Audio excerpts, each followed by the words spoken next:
Hey everyone, welcome to the Elite Real Estate Podcast. I'm one of your hosts, Sam Popple, along with my co-host, William McClellan. How you doing today, Will? Dude, busy, but good. Yeah, well, man, we got a great day and a great guest with us today. So today we're going to have on one of my old neighbors that I grew up with. I was a few years ahead of Blake Rigdon. He's a proud native of Destin, Florida. His family roots stretch back nearly 250 years, multi-generational here in the Panhandle. He has extensive real estate background.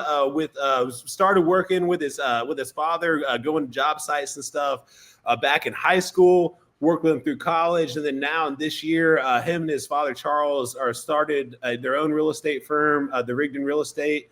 With the motto, locals who know, agents who care. And so I'm excited to have him on, ready to catch up and hear about his journey and what he's about to be doing here in real estate. So without further ado, welcome to the show, Blake. Hey, everyone. Thanks for having me on. What's up, dude? What's up?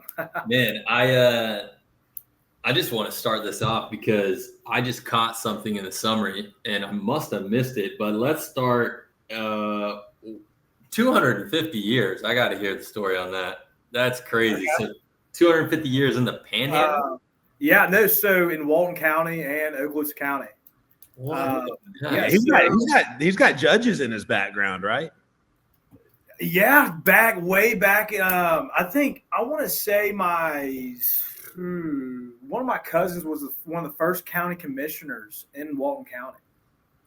I want to. Don't quote me on it, but it's something along those lines. So you must like Defuniak then. That's all that was back there. Right? It's my family was actually one of the founding families of Red Bay, Florida, which is about, from the Midway, from Blue Water Bay, like 35, 40 minutes. Just near Defuniak, yeah. It's funny, like my sister, I always give my sister a lot of crap because she's the only person in the whole family that's branched out and has not came back after, a college stint or a little work stint. I mean, the family's been here for forever. And, it's cool, it's always cool to go up to Red Bay and go to it's kind of weird, but go to the cemetery and you see all the Rigdons, there's hundreds of Rigdons, like tombstones everywhere. And it's really cool to just be able to see, like, my family's been part of this and that, like, all over the years. I mean, my great granddad built the original Brooks Bridge that was there until like 2005, whatever it was. That is nuts. I'm looking up. Your family, I think, has the fairgrounds or had it at one point, right? Yeah. So that was my granddad's pride and joy. My granddad Bull Rigdon, that was his pride and joy. He worked there till his last days were involved working at the fairgrounds. That was something I enjoyed going to as working at the fair. I would go. It's crazy. I'll go work the ticket booth. I would go, sweep the 4-H stalls sweep some sheep poop up. Anything he needed, I was there. I was like his little minion, man. My dad would take me out there. I loved it. Dude, I'm looking up Red Bay right now. I've never heard of that, but I'm checking it out. It's a hidden gem. Okay, it's a hidden gem. It's got all kinds. It's got little rivers and stuff. So I think the tallest point in Florida is in Red Bay. I want to say. No way. It's near Red Bay. It's a whole 300 feet. I think it's like 330 something feet. I think that's it, and it's like Red Bay's claim to fame. I love it, dude. That's cool. So you were working on your dad's job sites in high school, sitting on multifamily meetings during college breaks. Can you describe how that early exposure to the business has impacted you? Okay, yeah. So, because growing up, I would just, I'd be driving down the road and dad would be like, oh, yeah, I built that. I'm just like, oh, cool. I didn't really understand what really went into it. And so being able to, as I've grown up, and being able to sit in on these meetings and these calls and all these other things involved in the behind the scenes work has really made me appreciate what he actually does. I cannot explain to you how much I've learned just from going back to high school. He's been working on, well, now it's finished, but 303 units over in Deer Moss Creek and Niceville, and because they acquired the land in between 2018, like late 2018, and they were waiting on a rate forever, and then COVID hit, and so I was able to see that project, go from like my first actual project I've been involved, go from ground up. But it's really come to me, it's really shown me how much BS and also great work he has to do as a developer and owner of a project like that. I mean, so do you guys do all the horizontal and vertical work, or you guys pay? Okay. So my father, he's had his broker's license for 30 something years, and he's never used it for from a sales side of things, really. And this year, well, as soon as I got done from college and working from DC for a little bit, I proposed the idea of him, hey, I'm grateful that he did this. I'm like, hey, can you open up a brokerage? Because I've been with a broker for 2.5 years at that point, and I go, hey, I want to get my broker's license here in the next 1.5 years, 2 years. And I go, all you got to deal with for the meantime is just for all my stuff. And he was like, okay, you got 2 years. You got 2 years. And so his other company is Harbor Capital. And it's just a development company. They specialized in many projects throughout this Panhandle. He kind of follows the trends. He's done climatic storage. He's done multifamily projects, flex space. And then, if you go back to the 90s, he's done, Kelly and the Kelly Plantation where we originally met, Yeah, exactly. Yeah. So that was his baby, I would say. That was his bread and butter, was the Kelly Plantation development. He did many condos in the condo boom in the early 2000s, and then he kind of had to transition what he did after the recession, of course, just because everyone kind of was just running around with their heads cut off, unless you were just just had that much money in the bank. So to go back to what you said, this is something new for him, and I love it because he's sitting here asking me questions. I love it. You know what I'm saying? But yeah, so now anything we do, we're not doing as a team. He still does his own thing, and I'm still doing my own thing. So it's not really we're doing all it together. It's not like I'm going to list the apartment. You know what I'm saying? It's not. I'm not going to list the apartments or nothing like that. Maybe one day. Yeah, yeah, maybe one day. That'll be amazing. That'd be really good. Yeah. You might that might be just like a 2-point deal, huh? On one that big. I'll take 0.002% of that. Right. Yeah. Nah, man, that's awesome. So I know you did let's call it the DC detour. You took a brief break from real estate to work in DC with Congressman Neil Dunn.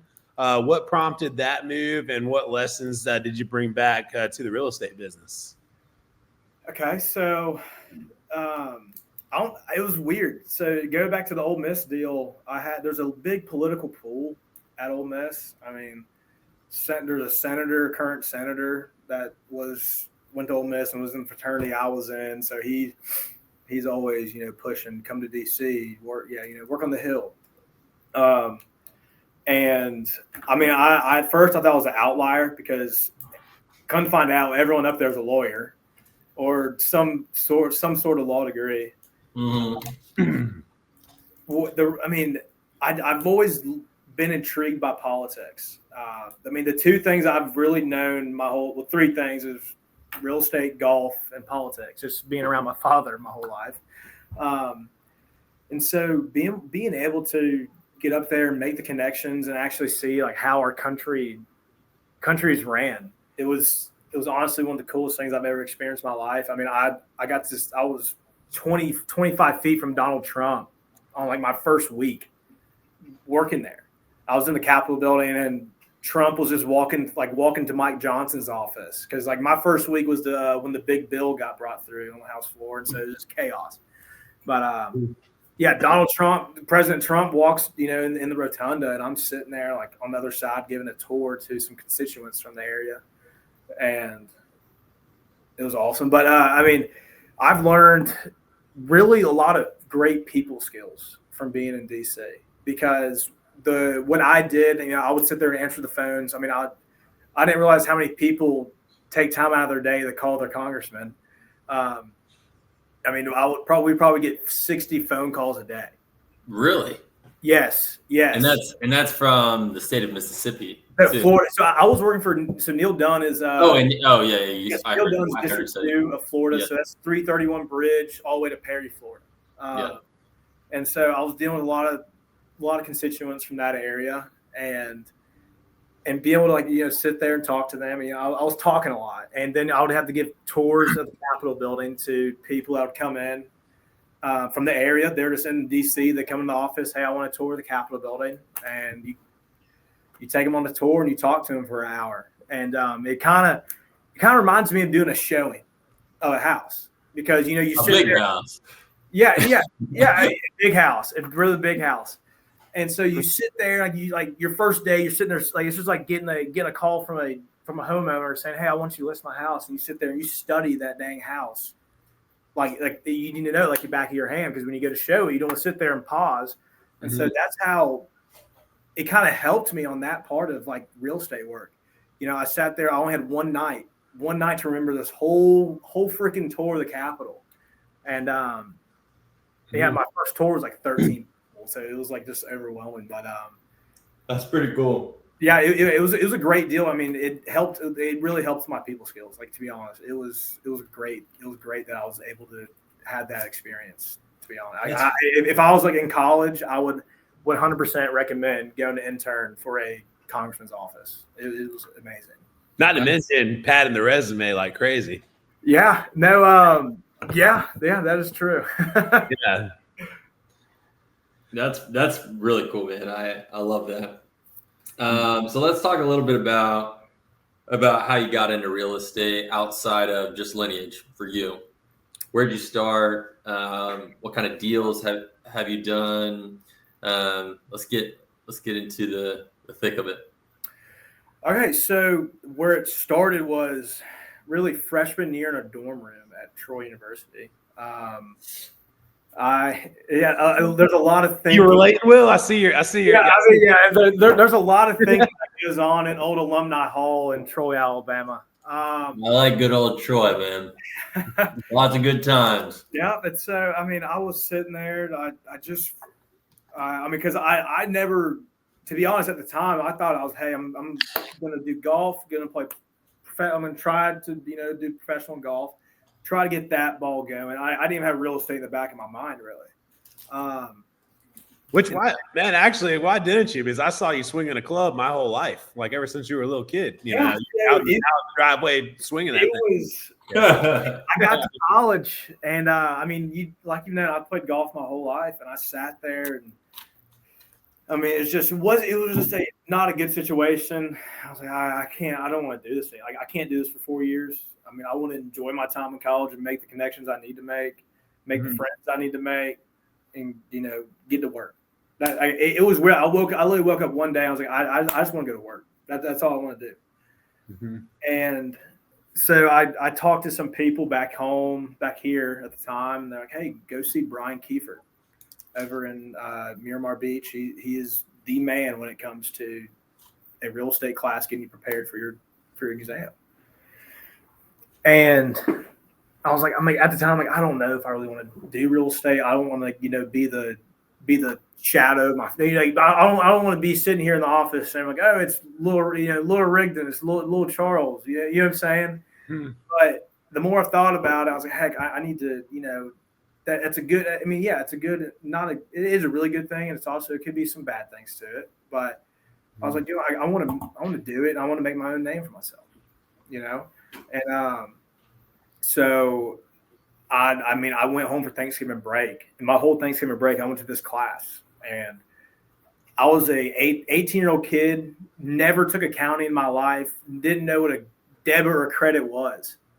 And I'm sitting here just like, just learning. I never even knew how to purchase a home. I didn't even know. And I was sitting here learning all these things and sitting down, studying, and I ended up passing the test. And I was like, okay, I didn't really expect to, get it this quickly. You did better than a lot of people. I mean, we all know someone who's had to take it 2 or 3 times. So. Yeah.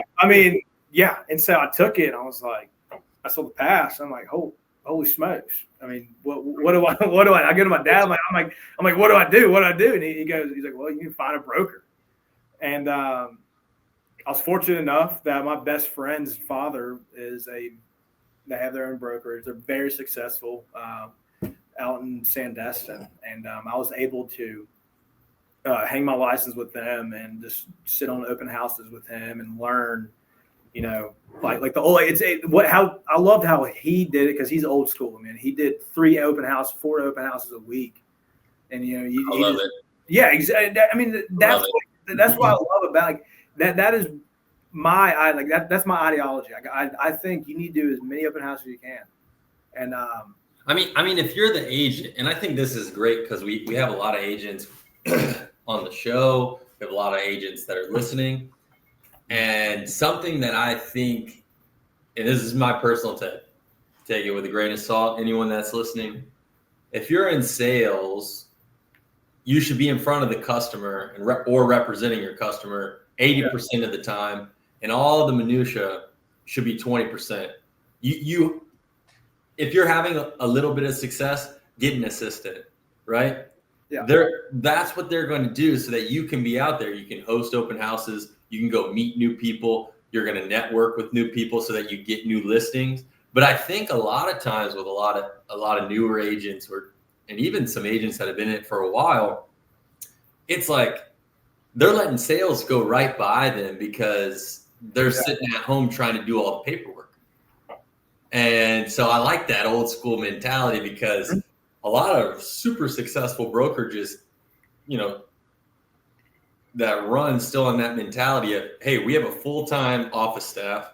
And the reason is that our agents are always in the field meeting people and networking, and of course doing open houses. Because if you're not doing it that way, there's so many moving pieces in real estate, especially throughout the transactions and then if you tack on most residential and into commercial, where you're involving bank and insurance and all the other things. If you're not just dealing with a cash sale, there's like so many things can get passed up, and then you start just piling on versus being out there in the house, representing your client, bringing your clients to other houses. And I think that's just like a really important thing that you mentioned there. Mm-hmm. So I didn't mean to get you off track, but no. I feel like that's like the one thing with people my age in this line of business, that they're just so distracted. I mean, social media is great.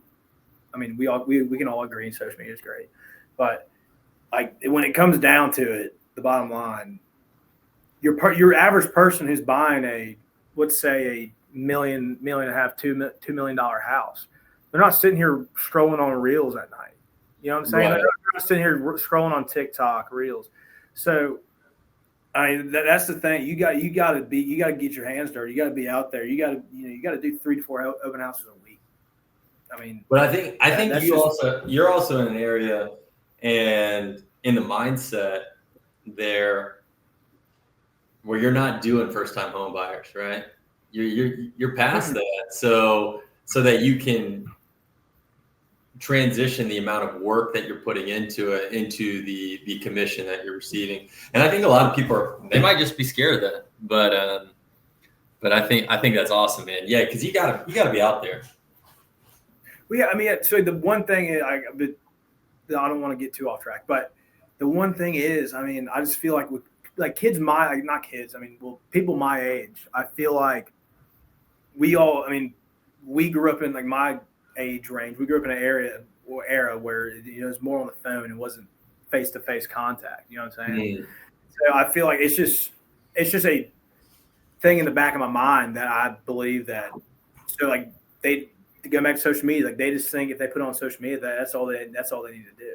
I mean, it's not like I feel like they're not. I don't think they're too scared to have an open house, but I feel like they're just shy of having that personal interaction with a stranger that they've never even spoken to ever walk through the door for open house.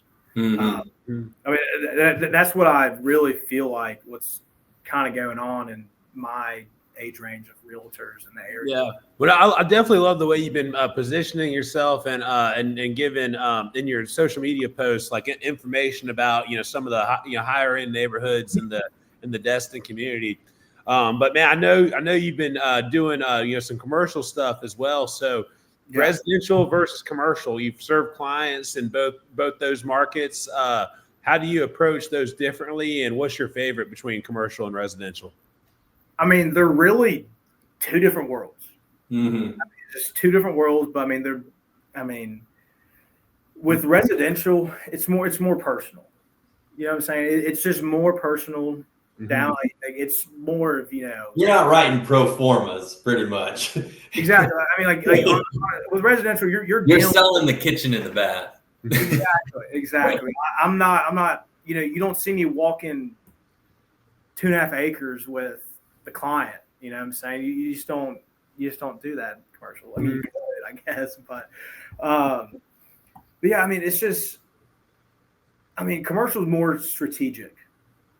At the end of the day, it's just more strategic because there's a lot. I feel like there's a lot more numbers. And when you do a commercial deal, yeah, okay, great, you got it under contract, cool, congratulations. But you still have 4 months until you get that puppy closed.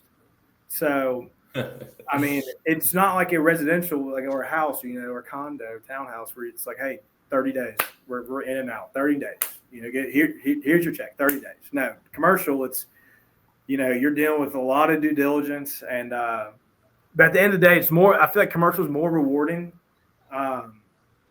just because I feel like you work your butt off harder on commercial deals, quite frankly. Right. And how we were talking beforehand, Sam, I mean, it's hard to get your foot in the door in commercial. Mm-hmm. I was gonna ask actually, and I think it'd be great for the listeners. What was your first commercial deal, and how did you get your foot in the door there? So I was grateful enough. My father and his partners had this land, and I was able to list it.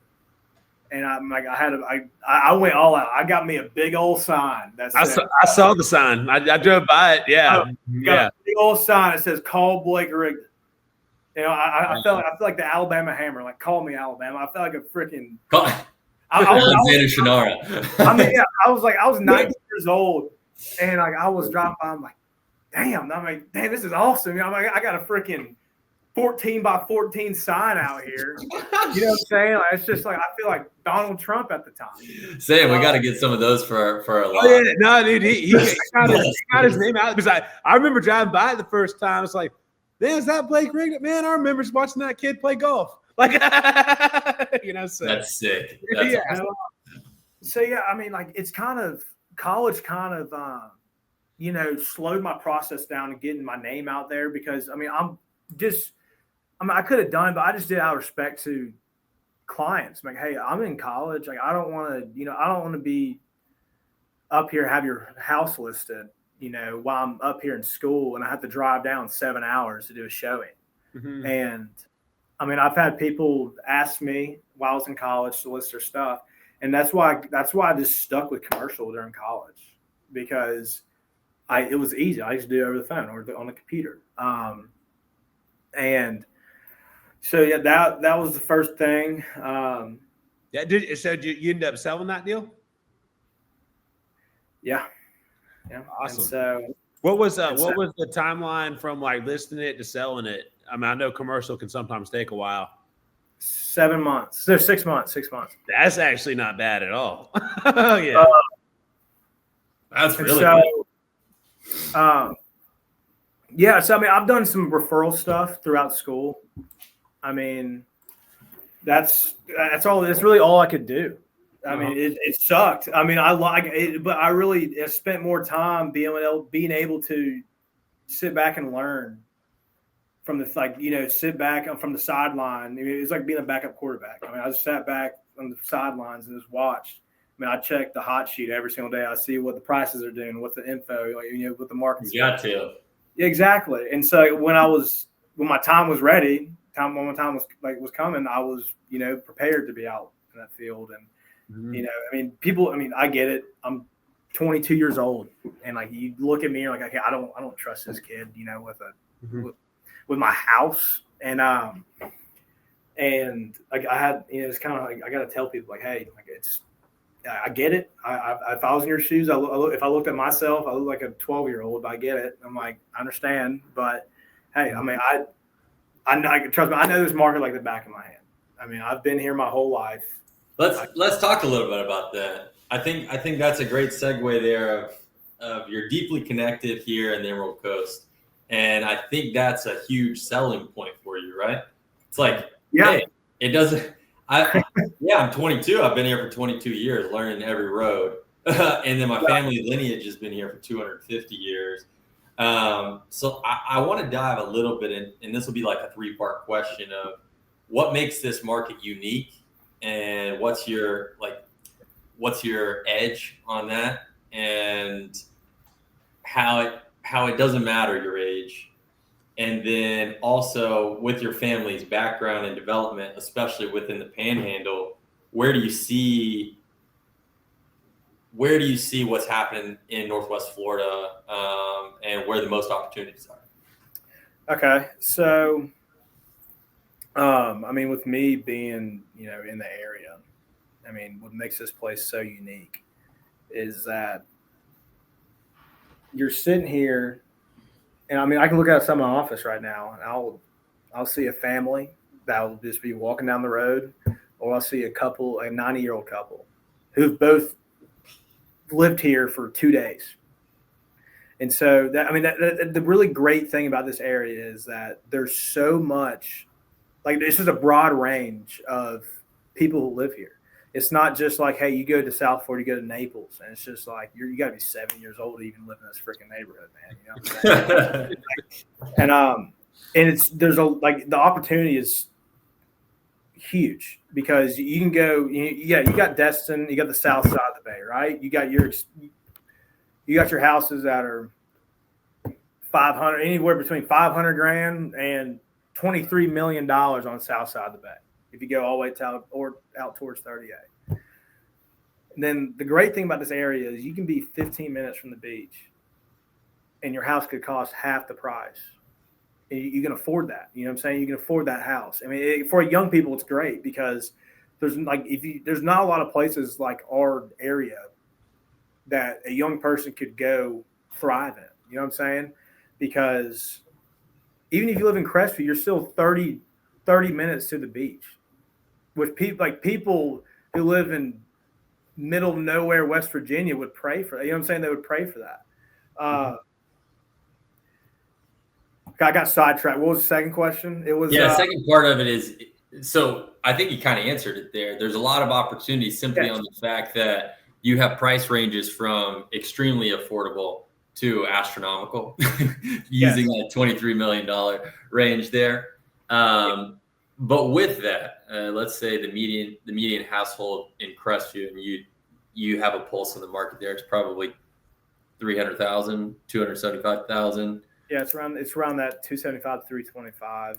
Yeah, so that's super attainable, which is great. So that allows. I like how you didn't say affordable; you said attainable. I love attainable. Not I wouldn't. Affordable is different with interest rates, which is another question. There's no such thing as affordable house anymore. It's attainable. Right. It's attainable. As much as the cities and counties and legislation will say there's political catchphrase. Right. Yeah, and then there's rebate money back to builders to create affordable housing. It's like, well, what do you think happens when you have all the trades that can't afford their house? They have to charge more to build current new builds, and then it's just a cyclical cycle. But that was sidetracked. But where we want to land back is there's a lot of opportunity, massive fluctuation in prices. What is the biggest opportunity for some other investors or some people who are looking to get into real estate right now in Northwest Florida? So, I mean, that's great you asked that, because I attended a seminar around a month ago, and it was this guy named Charles Zett, I want to say, is along those lines. But this dude predicted the market crash to the month, to the week. Like, this dude's just a brilliant guy, and he did a market summary of our area. And You're gonna have to send me that. yeah, yes, it was phenomenal. I sat there, I was just drooling for like 2.5 hours. But the area, I mean, you're starting to see a lot of flex space. That's kind of the new trend for your private equity developer people and your guys like that. Hey, we're trying to get in as much industrial flex space. We have an episode, I think it was episode 42, that we talk about industrial flex space, and it really kind of blew my mind. Yeah. It's insane, because crazy. I mean, there's so much need for it, especially on the south. Like that's the one thing I always talk about, is because South Walton, Walton County in general, they're very anti-development. That's just Walton County in general. But there's the zonings on the south side of the bay. You got a 10 acre parcel that is just sitting there zoned. That could be, it's got a industrial park on this side of it and a retail center on this side of it, but you can't build it in any flex space, any type of industrial in this thing.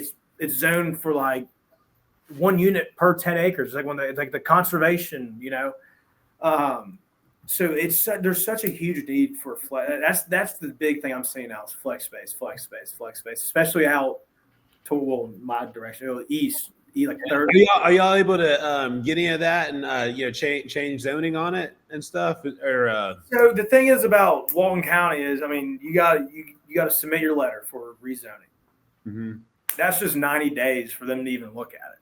That's it. Then I think you got like another 4 months of them reviewing it. Then on top of that, you got to go to a hearing and get people to vote on it. I mean, it's just a whole ordeal. I mean, it's not even worth purchasing a piece of land, because it's a quarter of a chance of you even getting it rezoned.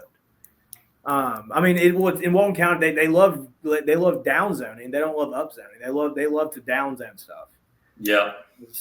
I mean, especially with, D.R. Horton was putting in freaking 1,100 homes at the old Owl's Head deal. I mean, like, there's about to be so much. How is that deal going? So, okay, I mean, I haven't really looked at it. I mean, it's D.R. Horton. I mean, they make it work. Whenever I worked at Horton, and in my last year there was in 2021. So we're talking right through work there through COVID and things. They already had that deal under contract. So, I mean, so I know the plan is they're going to do, I think, 1,100 homes. I think you might know. And then there's going to be a 9. So it was going back to my golf days. So Owl's Head was originally a golf course design. Okay, it was Arnold Palmer, who's one of the greatest golfers of all time. I mean, he flew from Orlando, landed at right there in Defuniak on his dang private jet. They drove him down to Owl's Head. He sat there and goes, "All right, we're gonna do these holes like this, that, and that, and that." Bam, recession hits, and that golf course just sat there vacant. That was early 2000s, right? Mid 2000s, yeah. Okay, yeah. And so Owl's Head just been sitting there just forever, just waiting like for someone like D.R. Horton or someone along those lines just to come in and actually develop it. But is it going to be like a similar master plan community, or it's just totally? I don't know if D.R. Horton's gone in and just redone it or not. But I know that the plan is for a 9-hole golf course and 1,100 homes, and it's going to be huge. Wow, that's pretty nuts. I mean, D.R. Horton's taking over the game, man. Well, since they're national, let's talk about something. So, with all the national noise around interest rates and inventory, and then especially here bringing that up. What's your take on what's happening locally in Northwest Florida? Yeah, how are interest rates and the inventory right now in our current market? What's the rate today? Like six? I mean, it's like 6.3, like 6.2. I think you're fixed. It's getting a lot. I see buyers. I would say buyers are getting a lot more confident because we have the rumors, rates coming down, and then they finally. It's dropped almost a whole 1% since January, which is phenomenal. It's phenomenal. And you're seeing a lot of. I think I saw the other day. I think the number of listings are up year to date. Number of sales are down. Well, of course, sales are down. They're extremely down. I think they're down 24% year to date. But I think we're starting to transition in the right way. I think we're trending in the right direction in the upcoming 6 to 8 months. I feel like it's just hard when you get those market reports for Okaloosa, Walton County. It's hard to really factor in because they have those $18 million beach houses, that are selling like those 3 or 4 a year, 5 a year. Right. Like your $11 million beach house. So it's just so hard to really take into account what's really going on. You know what I'm saying? Say you take those 5 mega mansions out. You're really down like 30-something%. And that's actually a good take. I hadn't really thought about that. Yeah, and I hate when people are like, oh my God, our price volume is not that bad. But when you look at it, you got 438 houses that are beach houses that sold for $12-13 million. So you really can't sit there and compare that. That's like comparing a freaking apple to a dang grape. Like you're sitting here and this house in Laura Hill and Definiak sold for $185,000 when this one sold for $13 million. Like it's just like I just feel like they need to make better market. They need to kind of restructure their market reports because it would help us. It would help my job.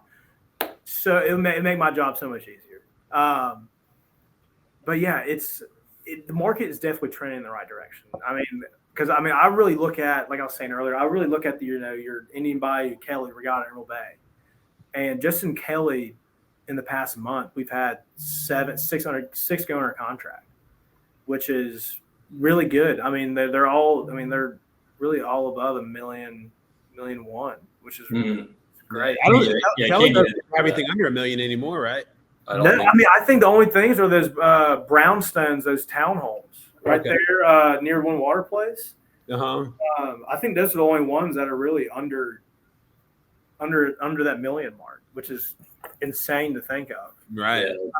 Because they were selling for $650 8 years ago. I remember riding with my dad when he bought our lot for $285. That lot next to the house I grew up in just sold for almost $3 million.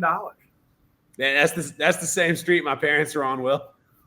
Yeah, where they bought the lot for $285, and Blake could tell you that my dad's lot was better. Yeah, no, their lot had the best freaking view in the neighborhood. Yeah, and it's crazy. Because just from what I've grown up in, the prices. Oh my God. Yeah, it's insane. That's pretty nuts, dude. I think that I want to know a little bit right now in summary, and this is going to definitely be a time for you to highlight it. But let's just talk about Rigdon Realty. I want to hear all about it. I want to understand the vision, what you're going to, what your mission is, and why I need to come see you on our next sale. All right, so like the slogan, like I sat there and thought about it for literally when I was in DC because I knew we were going to open up this brokerage. So I sat there in DC and thought of that dang slogan for 2 months. And like it's locals who know, agents who care. It's just plain and simple. I'm not sitting here just trying to get all complex. So like our ideology is that we live here. We're from here. I mean, like I said, we have over 40 years experience. Doesn't include my father, but makes it look good. But his years help a little bit. Exactly. Yeah, exactly. Yeah. His help on the Google search. But so I mean, it's really, you have everyone and their mother has a real estate license in Destin, right? I mean, everyone knows at least 10 people off the top of their head that have a freaking real estate license. And so what I really want to do is make people think and realize and like really sit down and think, go, okay, when they think of that 10 people, Blake and Charles are the first people I want to think of. That's like, I'm trying to do any deal, anything I can get my hands on. I don't care if I make $200 off it. I mean, just to be able to have my sign and my name out there, to be able to, build those connections, meet those people. I mean, I don't care about the commission checks at the end of the day. I want to be able to sit here and think, like, I want to people drive by me. Oh, there's their office. I used them 7 years ago, and heck, they knew everything when it comes to the local area. Where's your office at? It's actually right here on 98. Can't be that. On Fudd, right near Fuddpuckers. Okay, right by Walmart and everything. That's a good spot. Yeah. Right there by the park. I mean, heck, I was going to work today, and there's traffic backed up for 2 miles for the sea turtle releasing. So I didn't even know that. Oh, really? Henderson. Yeah. That's pretty cool. Yeah, and so I mean, I would say the 5-year plan for Rigdon Real Estate would be, just build those connections. I'm not sitting here trying to outcompete Keller Williams and people like that, because at the end of the day, you're not going to outcompete. I don't know, man. Rigdon Real Estate's got a nice alliteration there. Like it kind of rolls off the tongue better than Keller. My girlfriend was giving me crap because she was like, "Well, what are you trying to be, Donald Trump?" With the name having the name Trump. What's wrong with that? That's what I'm saying. Like, you gotta keep the name. You gotta keep the family name in the company. Yeah. I mean, people can love Trump or hate Trump, but the one thing you can't argue with is the guy can brand. Exactly. So right now, I feel like I'm just saying, the Jonathan's flooring, Jonathan's dumpsters, Jonathan. We had a previous guest here. He put his name on everything too, and exactly. He gave that as an example. He read Trump's book, talking about his episode. That's why I was mentioning it. Yeah, and this was like way before politics or anything. He was just like, man, this guy knows how to build a brand. And when he walks in somewhere, people know of the brand. Maybe they don't know him. And so he started doing the same thing. So all of his businesses are his name. And he has probably 5 pretty well-known businesses in the community, all in similar industries, but in their own facet. But it's cool. If you came over one county, you'd see a billboard, because he's got Jonathan billboards all over Escambia, but I've seen him on 98 and Navarre and stuff too. So, or in Tiger Point area. So. Yes, I mean, that's really like that. That's like the stage I'm in. I'm just trying to build the brand and just make as many connections as possible, because that's the name of the game when it comes to real estate. It's making as many connections as possible, because like you get in real estate, you got to crawl. It's like a baby. You got to crawl before you walk. It's plain and simple. You're not going to make that 6. You might, but you're hardly ever going to make that 6 figures in your first 2 years of doing real estate, because it's all about proving yourself and proving to other people that, yes, I can do this. You know what I'm saying? Mm-hmm.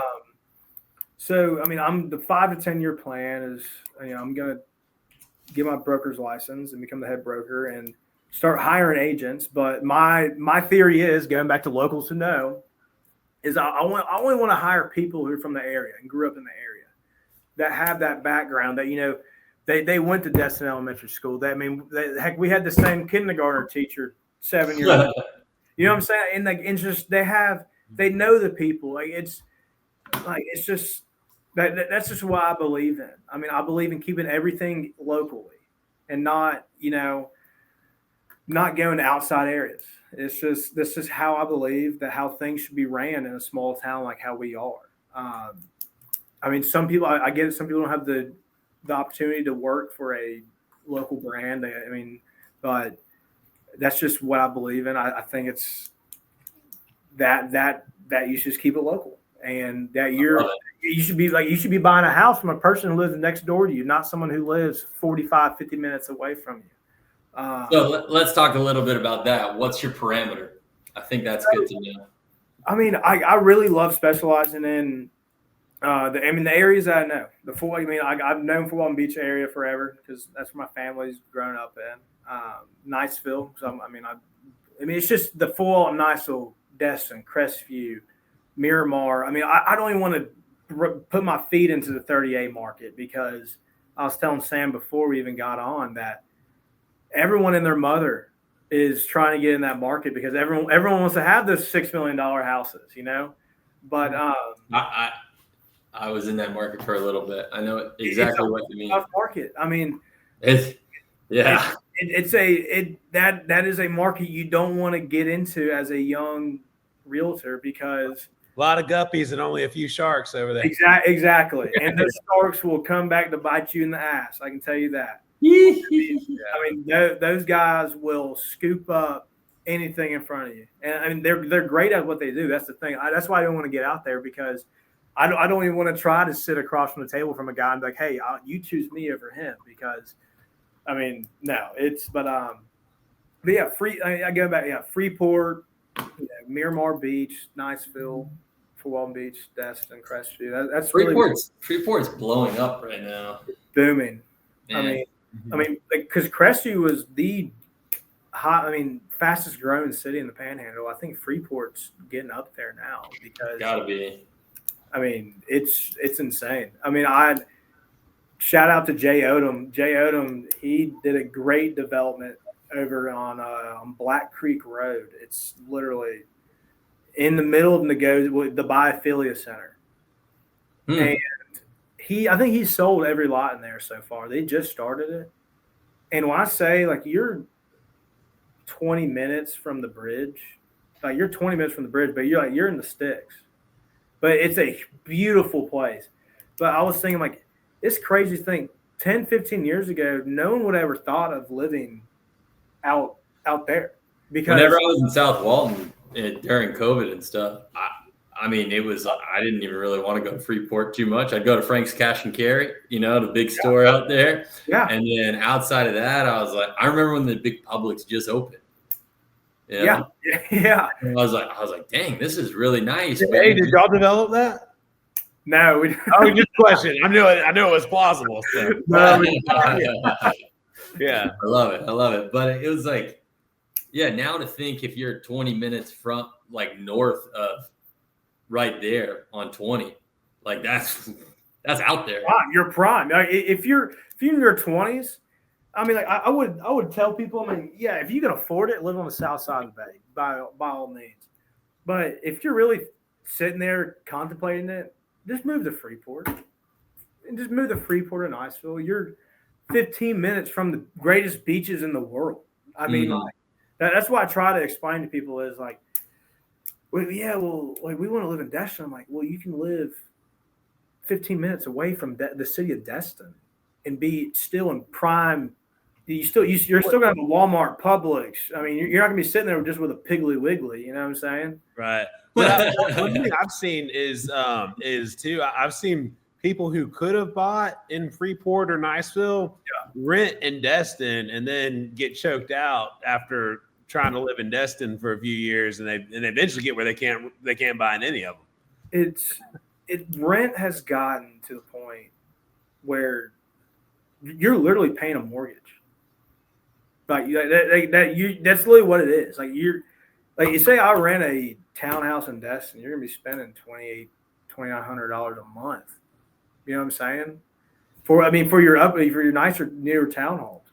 Mm-hmm. When you think of it, when you buy a house, your mortgage is less than that. Well, really depends. I mean, most of the times your mortgage sometimes can be a little less than that. Right. So I mean, I really try to not pressure, but push that you should buy. Mm-hmm. You buy. I mean, when you're sitting there looking at the market, going back to you can go to Niceville.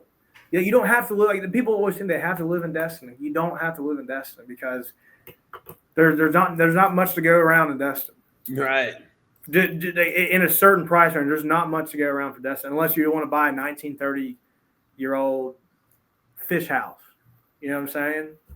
But yeah, even then, I mean, a Destin fixer upper, you're still gonna pay, $600, $500. Yeah, I was gonna say. I mean, even an old Destin, like probably a cheap turd would be like $400,000 or $500,000.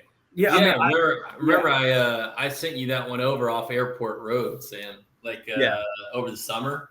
Yeah, and I think it was 400, and it needed a lot of work. Probably. Huh? 425 probably off Airport. Yeah, it was around there, and it needed a lot of work, and it's off Airport Road. So yeah, you're in Destin, but like there's better spots. Right. Yeah. Well, man, you started out young. You were immersed in real estate early. What's some advice you'd give to someone else who's just starting out in the industry?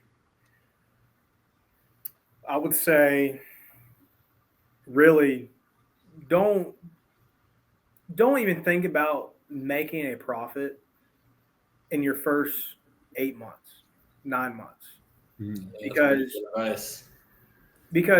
like I said, this ball game is in the long run. You're in the long run of things here. Like, this is not a career where you're in it for 2 to 3 years and even 10 years and retire. You're not. This is not one. This is not one of these careers, and you got to be willing to, get your feet and hands dirty, because you're not going to make a name for yourself, or you're not going to build connections and get people's trust just by sitting at your house all day. Like, you got to advertise. Like, I mean, it doesn't matter how much you spend on advertisement, and if say you get 1 to 2 listings off paying an advertisement, you paid back that automatically, and you're still getting X amount on top of that. So that's the one big thing I really try to push on people that are seniors in college and how I want to get into real estate. I tell them, hey, don't expect too much, because you're at the bottom of the totem pole and you're the smallest fish in the pond. Mm-hmm. And I don't care what your last name is or whatever your family's done or whatever. You still have to prove people. You still have to prove yourself. You know what I'm saying? Sure. And like, it's one of those things, like you can't rush it. You cannot rush it, because if you do, you're just going to implode and you're going to burn out. And you're going to be like, oh, heck, I want to go find another job. And so you got to sit back and actually enjoy the times of, not making the money and sitting there and talking to people and picking their brain. Like, I sit here and pick my dad's brain. He hates it, but I sit here and pick his brain for 10 hours a day. I'm sure he doesn't hate it. He probably makes you think he does, but at times I know when he gives me the hand like this when I'm trying to hold the door. That's when I know he's really kind of But that's funny. Yeah, I mean, you've got to solve a big dog development problem. Exactly. Yeah, exactly. Yeah. But yeah, so I mean, that's the one piece I got. Just don't rush it. Take your time, because I mean, your time will come. Mm-hmm. Because sooner or later, everyone's in this business. If you play your cards right and you sit here long enough, it's gonna come. It just can't not. You know what I'm saying? It just can't not happen if you play your cards right. You sit back and you don't talk, you listen. And that's the one thing I've really learned is, like, and also write your goals down. And write your 1 year goals, your 5 year goals, your 10-year goals. And I have it in my bathroom taped on my mirror. in my bathroom. And so, I mean, I literally just look at that every morning, and I sit there and read them. Like, hey, I want to do this, I want to do that. And but I mean, again, it's just I can't rush it. I just got to let it come to me, and I just got to play my cards right. No, I love it. I love it, dude. I don't know. You said something there that I don't know if a lot of people know, but your mirror works really well for a dry erase board. You can write everything you need, and you're staring right back at you every single day. I know something that was really cool internally that Sam and I had as a goal is that we wanted to have 10 lots and get 10 starts going this year, and we've been able to do that. And like putting it out in the universe, making sure that we keep each other accountable, and you start believing it because little things start happening, and then they start to create a positive snowball effect, and you just try and stay on that same energy, and then you get new goals and things like that. So I think that's really, really pretty awesome. But if I was looking to look you up and I wanted to contact you, how would I do it? I mean, so we got a website, it's rigdonrealestate.net. We have a Facebook, we got an Instagram. It's just Rigdon Real Estate.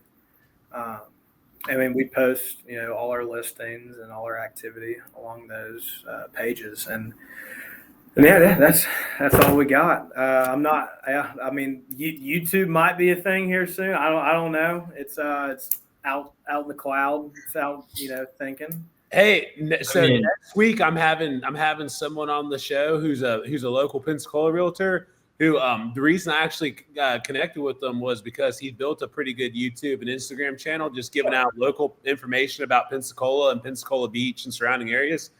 Highly recommend you take that approach, because he told me now that he's getting a bunch of calls from people moving to the area because he's just the information specialist. So he's getting a ton of new, like he told me he got 2 calls today from people out of town wanting to for him to help them find a home. Yeah, I mean, going back to like the social media thing. I mean, one of my mentors, I'm not gonna name his name, but you know him probably very well. But he was like, you got to do the corny stuff. You got to do the corny social media stuff to be able to get your name out there. I'm like, dude, I don't want to sit there and do that. And he's like, you have to do it. Mm-hmm. You have to do it, and it clearly works. It clearly works. It does. I definitely think just the more you get out in front of the camera, the easier it gets. So I know I still don't think my videos are perfect, but man, you should have seen how they looked a few years ago. So, so they've gotten better. They've gotten better with time. And you get more comfortable. Speaking the more you record them. But yeah, no, cool, man. Well, no, I definitely enjoyed having you on the show. Got to do our shout outs. So if you need any building supplies, if you're building new construction or you're doing some rehabs and you building materials, shoot a message to us on our website, theeliterealestatepodcast.com.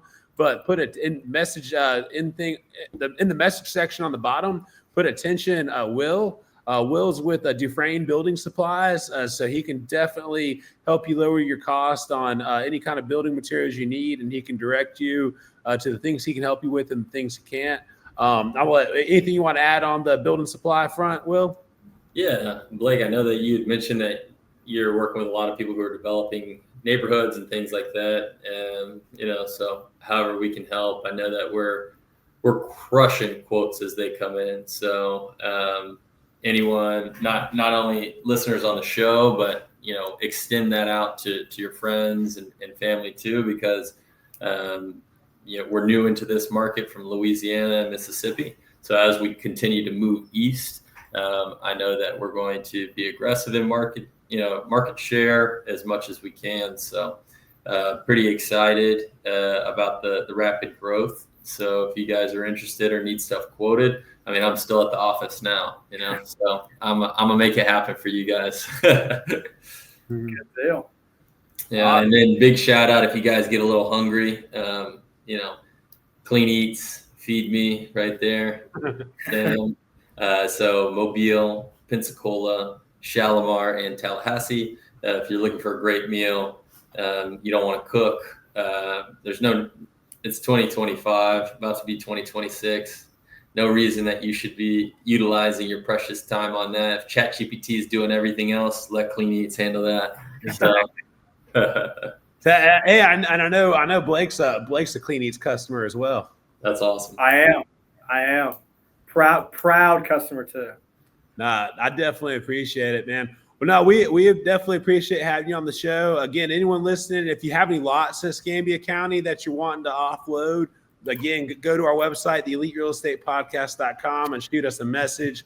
We would love to buy any buildable lots that you have for sale. We're always looking in the Escambia County area.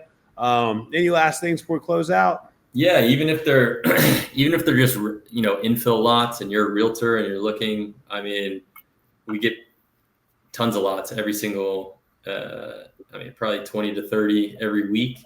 We're at a point now that we're okay with doing infill. So if you guys have anything, not necessarily off market, but you just see something that might interest us, I mean, we could buy it. Hey, if it's not selling as your lot, hit us up. Maybe we can help partner and sell it as a house. That's true too. So we can do some pre-sales. So pretty excited. But yeah, Blake, you have anything to round out on how we can send some more business? If you guys are having a burger at Fuddpuckers, you better just pop over and see our man. Blake Rigdon Real Estate in Destin, Florida. Oh yeah. I mean, I can't thank y'all enough for having me on here. I mean, Sam, we know Thanks. each other for a while. I can't thank you enough for having me on here. And Will, nice to meet you as well, man. Pleasure, man. We definitely enjoyed it, and appreciate everyone for listening to the show. And we'll see everyone next week for another episode. So thank you guys for listening to the Elite Real Estate Podcast. Thanks, guys. Thank y'all. Appreciate it.